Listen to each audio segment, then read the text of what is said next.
I'm a licensed clinical social worker, founder of Walk and Talk Therapy, and this is my office, Central Park.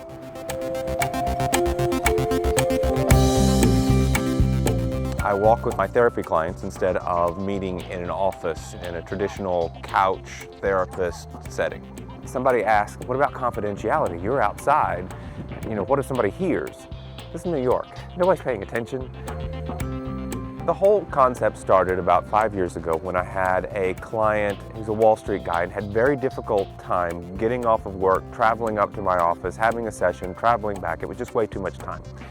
My wife said, why don't you go to him and have the session outside, just walking around his office. And my first response was, we just don't do that. That's not a possibility. But the more I thought about it, the more it seemed like, okay, this could work. There's really no reason why I couldn't. So I offered it to him. He had been in treatment with me for a good 6 months. And for the first time, he started feeling better. He started talking about things that we had never addressed before. There was a sense of energy about him. I began offering it to other clients, and then it kind of blossomed from there. It's much more dynamic than being inside.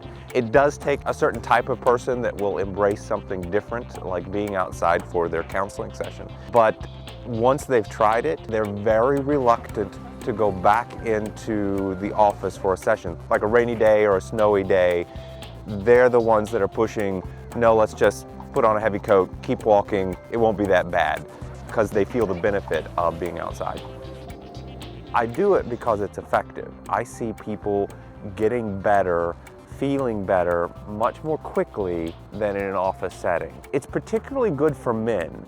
And my theory is that men have a very difficult time making eye contact and talking about very difficult things.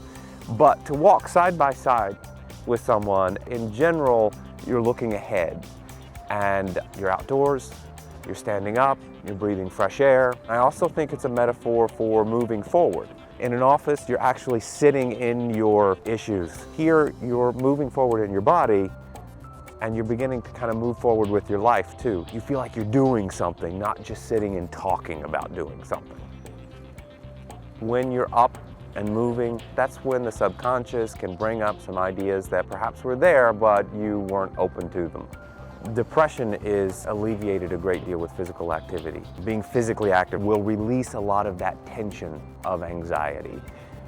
Being outdoors and among other people helps one to see the world as a bigger place. It's not just about you, and that I'm not alone in the world.